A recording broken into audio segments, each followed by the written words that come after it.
Bueno, esta es la segunda clase de esta materia que le hemos llamado técnicas de caracterización espectroscópica. Bueno, ahora voy a hacer un eh, pequeño resumen de lo que son las transiciones que generan las señales que son el objeto de estudio de la espectroscopía, ¿no? Eh, Bien, la espectroscopía es el principal método de análisis y de caracterización de materiales usado actualmente, ¿no? Acá tengo que aclarar que en la primera clase nosotros hablamos de diferentes tipos de técnicas, ¿no? De caracterización de materiales, eh, todas las cuales se basan en el bombardeo o la irradiación de la muestra en estudio por medio de un haz de partículas que pueden ser fotones o partículas cargadas, y que de la interacción entre las partículas del haz y el material de la muestra se generan distintos tipos de señales que sirven para el análisis de la muestra, ¿no? Bien, este, la espectroscopía eh, solamente abarca todo lo referido a las señales de origen electromagnético. ¿Qué quiere decir? Que eh, nosotros podemos bombardear, digamos, o irradiar una muestra con un haz de partículas cargadas o con un haz de fotones, y eso a su vez va a generar una señal que también puede estar constituida por fotones o por partículas cargadas, ¿no? Pero para la espectroscopía, lo que sería el objeto de interés es solamente las señales que están conformadas por fotones. O sea, por ejemplo, si un haz de el haz de electrones de la microsonda, al impactar sobre la muestra, genera lo que serían rayos X característicos, y también genera un flujo de electrones retrodispersados y de electrones secundarios. Entonces, por ahora, los análisis que incluyen a los electrones secundarios y a los retrodispersados los vamos a descartar y nos vamos a enfocar en todo lo que sería señales electromagnéticas, porque este es el ámbito de estudio de la espectroscopía, ¿no? Bien, este, pero pero teniendo en cuenta que el haz que podemos usar, que genera estas señales electromagnéticas, pueden ser tanto fotones como un haz de partículas cargadas, ¿no? Bien.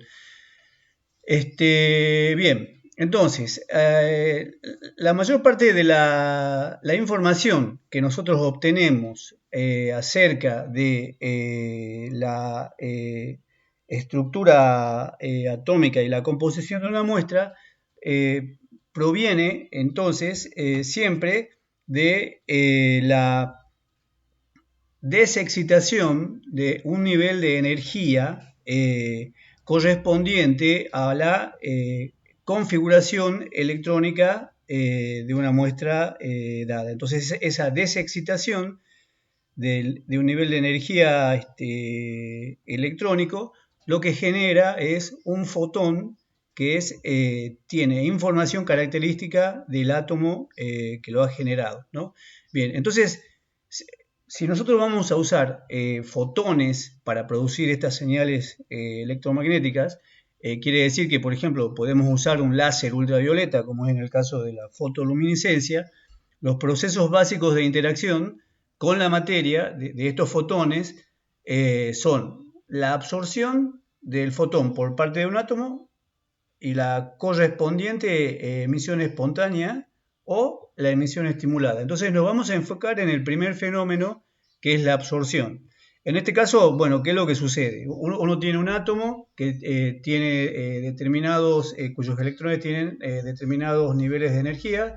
Si un fotón impacta sobre este átomo, lo que va a pasar es que el átomo se va a excitar, alguno de los electrones de los niveles externos va a saltar a un nivel más energético. Ese estado es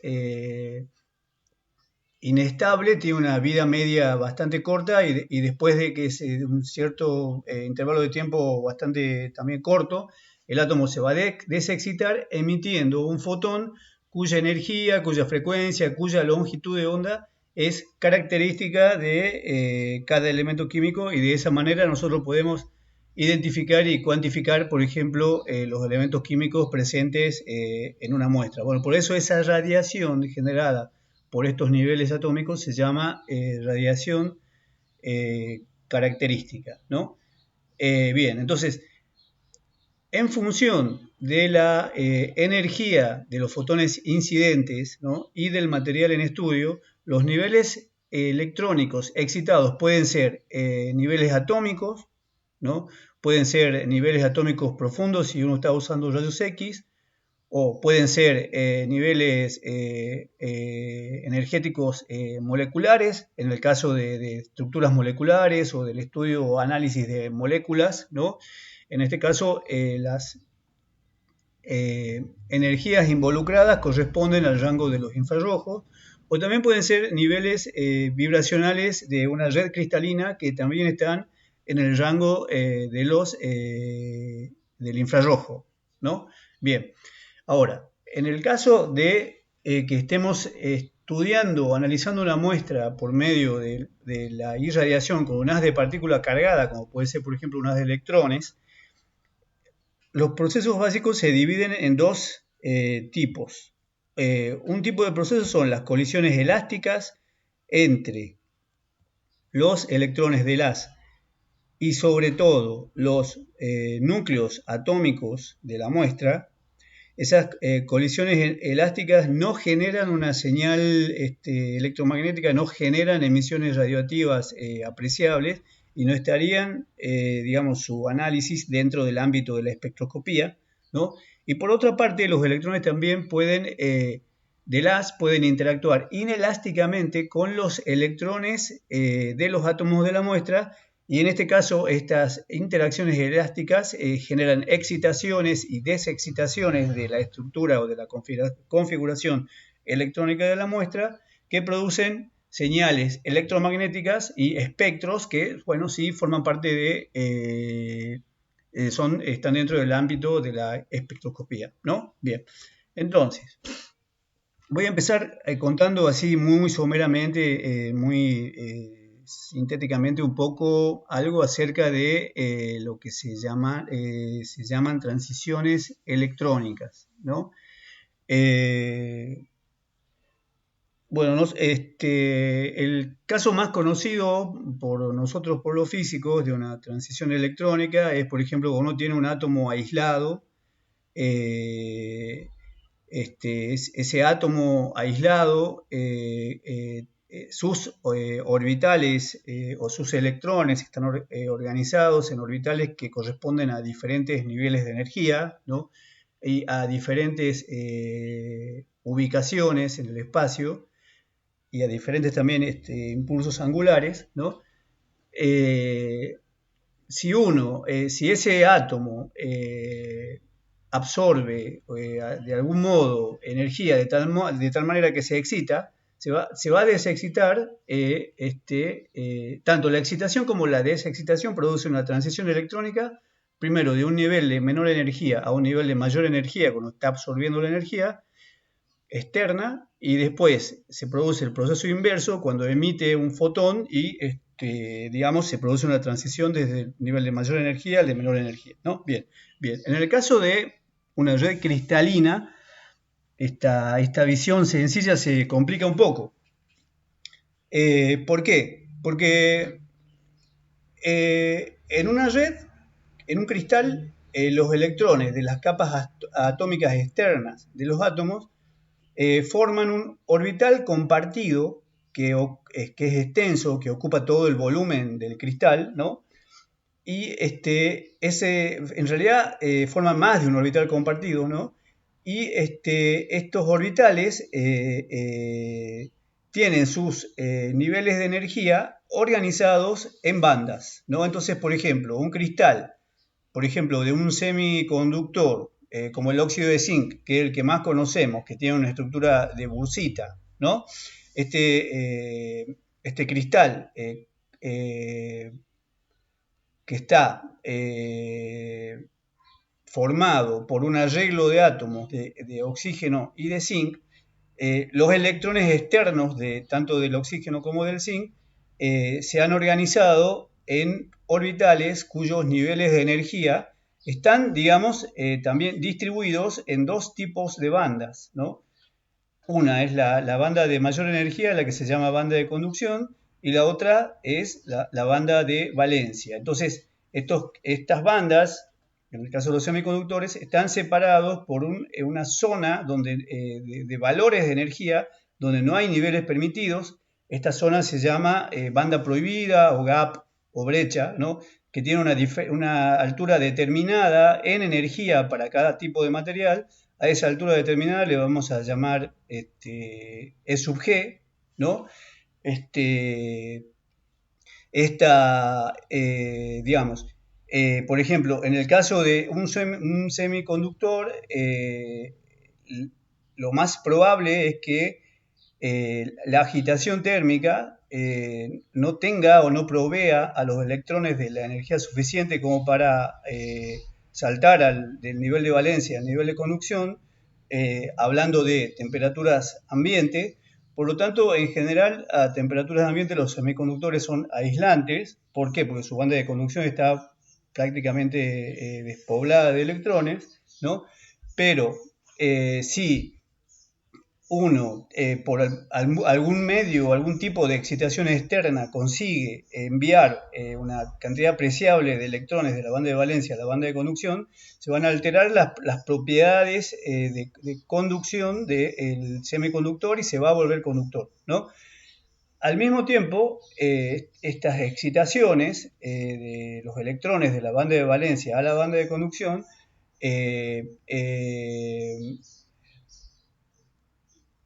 dejan al material en un estado inestable, y se van a producir desexcitaciones, o sea, los electrones van a volver a caer a la banda de valencia, y esas desexcitaciones van a producir emisiones o van a generar fotones cuya energía va a ser la diferencia de energía entre el piso de la banda de conducción y el techo de la banda de valencia, o sea, esta energía E sub G, ¿no?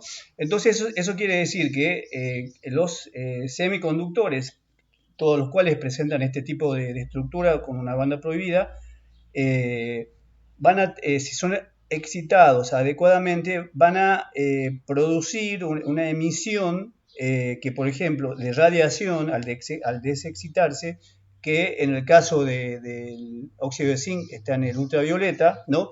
Que es característica de cada red cristalina.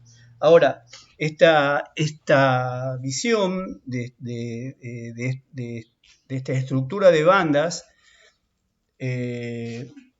así sencilla es, digamos, una visión ideal, y la estructura de bandas es adecuada rigurosamente solo al caso de una estructura cristalina perfecta, ideal, sin ningún tipo de defecto o ninguna impureza. Ahora, las estructuras cristalinas reales tienen defectos. Esos defectos pueden ser, por ejemplo, átomos que están fuera de su lugar. Un átomo, por ejemplo, en el caso del óxido de zinc, el zinc, en vez de ocupar el lugar que corresponde a los zinc, está ocupando un lugar que corresponde a los oxígenos. Entonces, esa imperfección es un defecto sustitucional y genera, digamos, desviaciones en esta estructura de bandas ideal. Otro tipo de imperfecciones puede ser un átomo que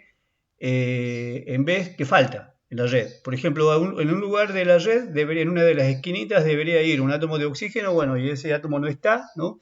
Eso es una vacancia. Ese defecto también genera características en la banda digamos, en la estructura de bandas que lo alejan alejan esta estructura de su representación ideal, de su forma ideal sería. ¿no? Bueno, hay varios tipos de estos defectos que se llaman, serían del tipo intrínseco. Pero a su vez un material como puede tener impurezas, puede estar contaminado. Entonces, estas impurezas que son átomos de otro tipo, por ejemplo, para el óxido de zinc significa que tenés un carbono que se ha colado en algún lado, un hidrógeno que se ha colado en algún lado. Esos átomos también van a producir alteraciones en esta estructura si tienen una cantidad apreciable, ¿no? Y lo que nosotros vamos a tener es, cuando los defectos, digamos, producen efectos apreciables en la estructura de bandas, es lo que se llama, lo que van a aparecer son unos niveles de energía extra que en general están ubicados dentro de lo que sería la banda prohibida, ¿no? Y estos niveles de energía extra, como el que está dibujado en este esquema, eh, eh, pueden también excitarse y desexcitarse, y cuando lo hacen generan fotones que no tienen la misma energía que la del gap, tienen otra energía, o sea, en este caso serían de energías menores. O sea que si el fotón, digamos, si la radiación producida por las desexcitaciones a través del gap son fotones ultravioleta, entonces los que corresponden a los defectos que tienen energías menores pueden ser fotones que están dentro del rango visible, ¿no? O incluso rangos aún más como el infrarrojo, ¿no? Y eso va a producir cambios en el espectro de la radiación emitida por este tipo de materiales. Entonces, por ejemplo, con una técnica que vos conocés, que vos has usado, que es la técnica de fotoluminiscencia, lo que se hace es excitar la muestra que estás analizando con el láser ultravioleta y tenés un tipo de espectros como este, ¿no? Que nosotros lo estamos utilizando para obtener información de nuestras muestras, ¿no? Entonces, ¿nosotros qué sabemos? Para el caso, este sería uno de los espectros que vos has utilizado, que es un espectro producido por fotoluminiscencia que va del rango desde el ultravioleta bueno, en realidad las características visibles del espectro están bueno, sí, están en el visible, ¿no? Acá tenemos 4 espectros. El negro corresponde a una muestra de óxido de zinc puro, ¿no? Entonces, acá, ¿qué es lo que yo te quería remarcar? Si nosotros tuviéramos una estructura cristalina de óxido de zinc ideal, este espectro debería tener solo un pico acá en el ultravioleta, que es el que corresponde al gap del zinc, a la energía de 3.37 electronvolt, perdón, del óxido de zinc. Y de acá en adelante el espectro debería ser básicamente plano, ¿no? Pero este espectro que está en negro se aleja bastante del plano, ¿no? Acá tiene unas características bastante apreciables, que quiere decir que hay emisiones en esta zona, que es la zona del visible, que son fotones menos energéticos que los fotones producidos por los saltos de banda a banda, ¿no? Y estas emisiones nos dan información acerca de eh, de la calidad de nuestra red cristalina, porque están producidas estas emisiones en el visible por defectos del tipo de sustitucional, o sea, o intersticial, que son átomos que están fuera de su lugar, o por vacancia, que son átomos faltantes, ¿no? Y la cantidad de estos defectos tiene que ver con la intensidad de esta emisión que está en la zona del visible.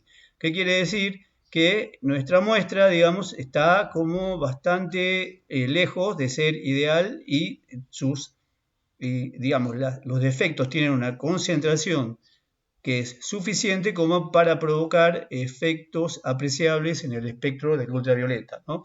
Bien, entonces esa información es importante, es útil, puede ser usada para conocer, analizar perfectamente cuál es la calidad de tus muestras, la calidad de tu estructura cristalina, cuáles son los problemas que tenés con el proceso digamos, de generación de las muestras, ¿no?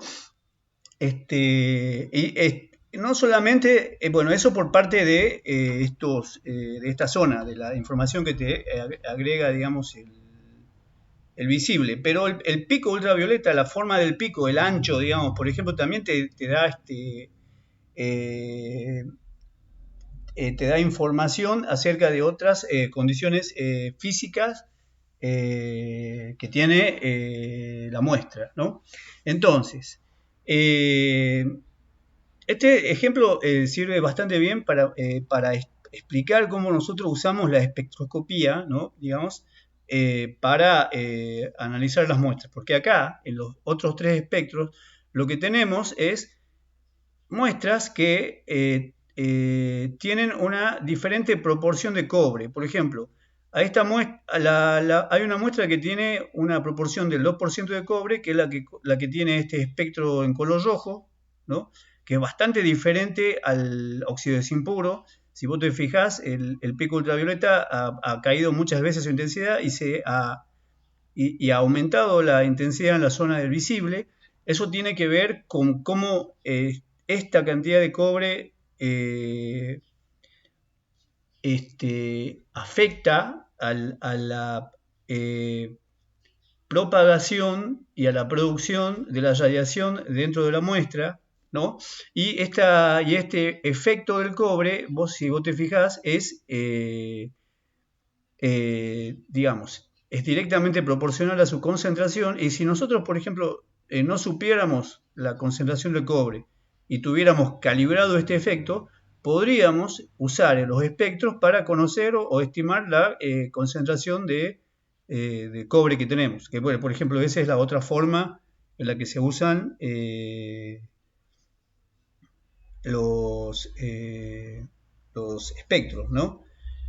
Eh, Bien, hasta acá estamos hablando de transiciones electrónicas entre niveles de energía de la estructura de bandas y de efectos de un semiconductor dado, y cómo estamos utilizando el espectro de las radiaciones emitidas por esta muestra para analizarla. En este caso, este espectro lo hemos producido de un modo particular con una técnica que se llama fotoluminiscencia, pero hay diferentes formas de obtener, digamos, esta información, ¿no? Bien.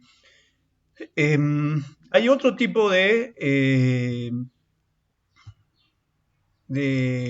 análisis que se usan mucho, creo que más lo usan los químicos que los físicos, que son aplicados a estructuras moleculares.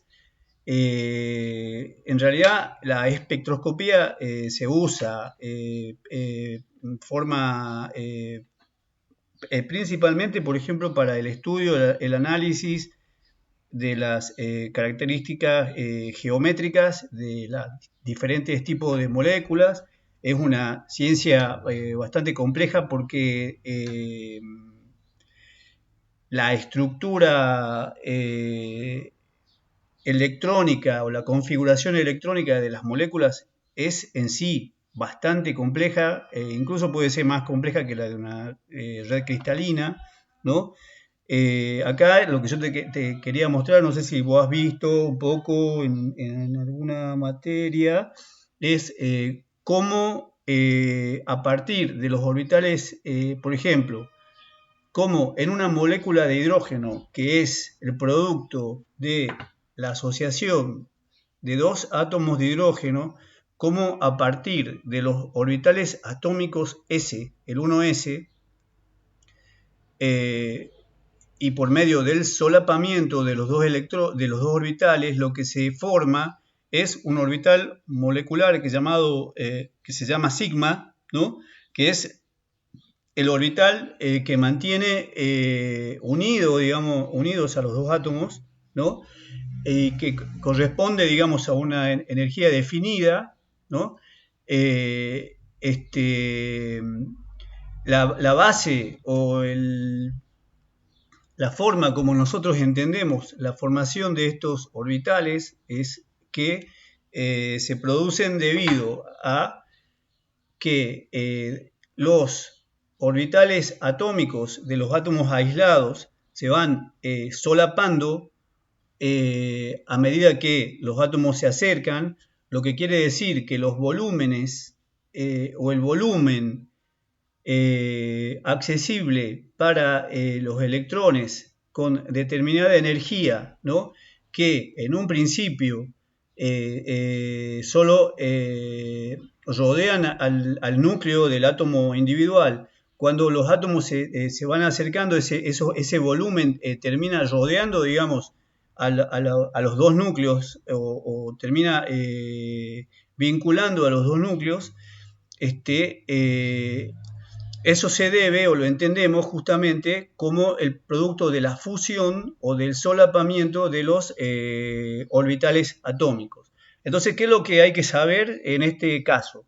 Yo te estoy mostrando lo que sería un ejemplo mucho más sencillo para el caso de una molécula diatómica de átomos idénticos. Esto se puede complicar mucho, ¿no?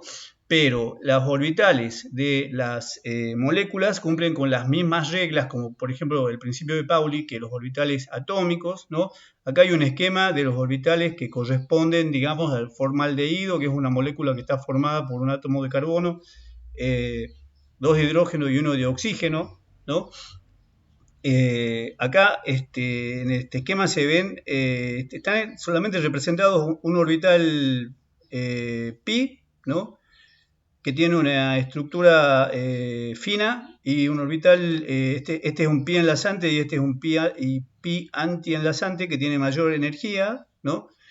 Este orbital pi es el resultado de del solapamiento o de la fusión de los orbitales p de los átomos individuales.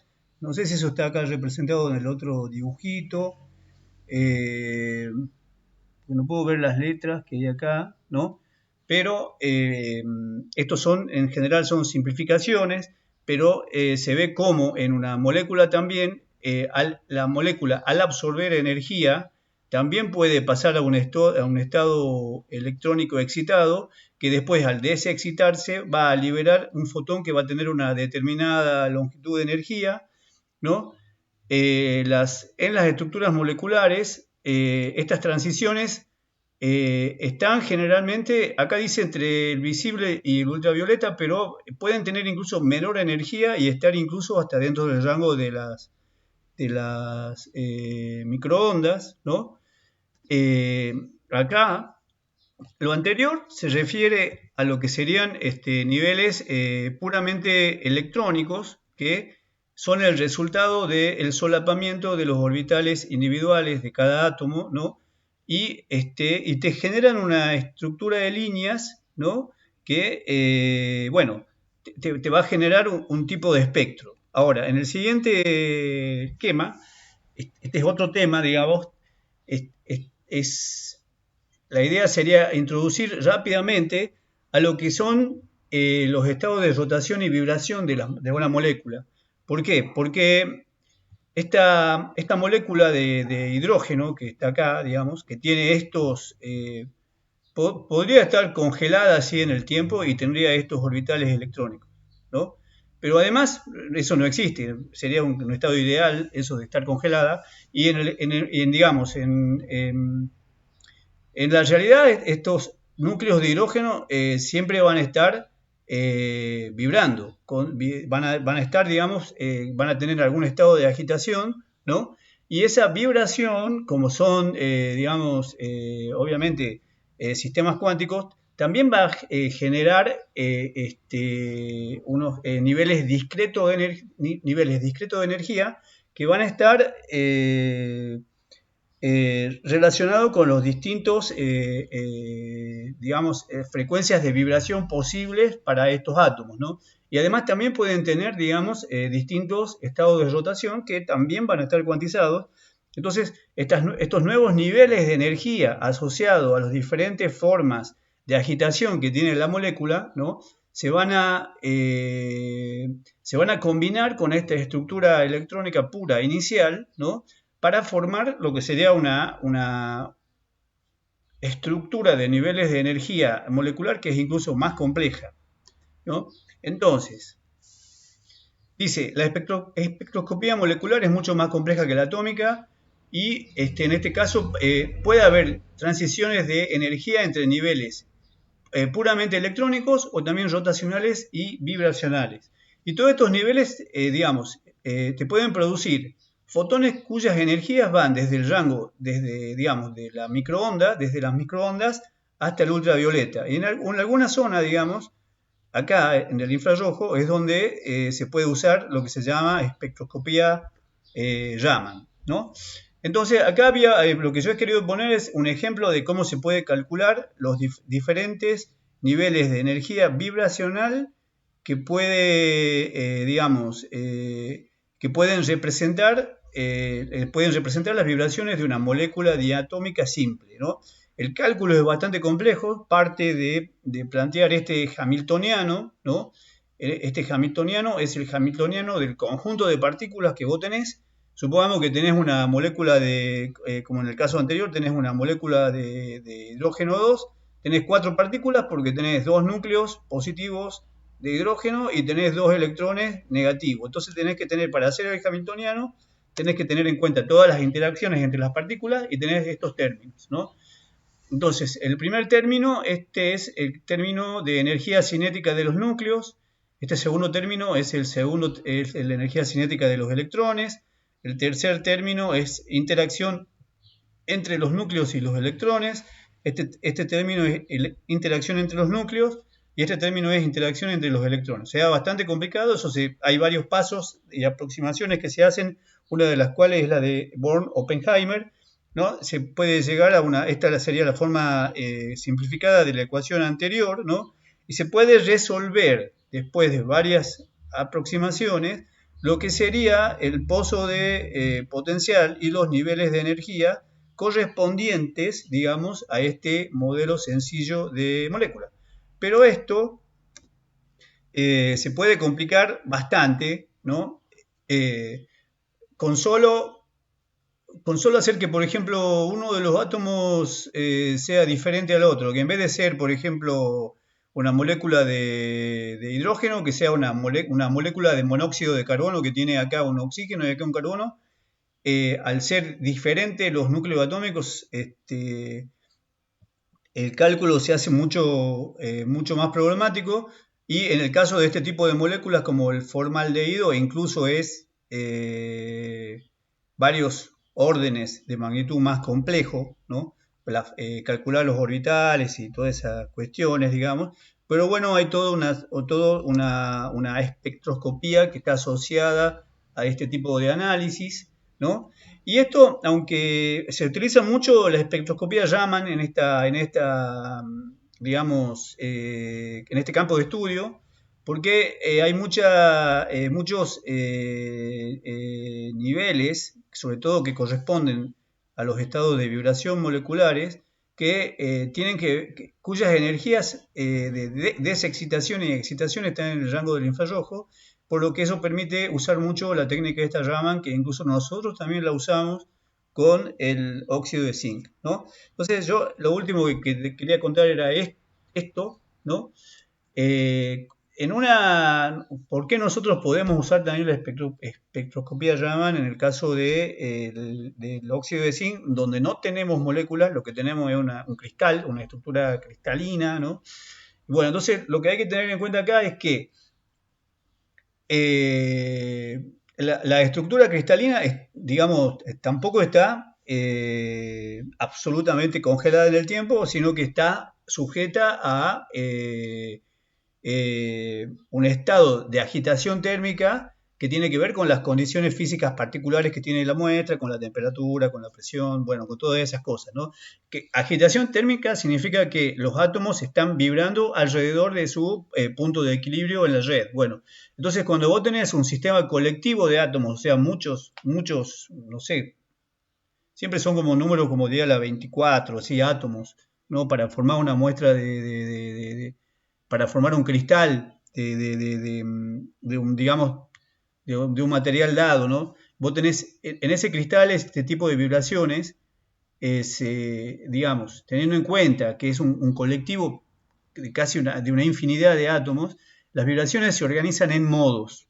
O sea, cada átomo no puede vibrar por su cuenta sin tener en cuenta cómo vibra el otro. Entonces las vibraciones son como parecidas a esas ondas que se hacen en los estadios, donde, digamos, cada uno de los hinchas en el estadio está oscilando, pero de un modo que es, en cierto modo, armónico con el conjunto, ¿no?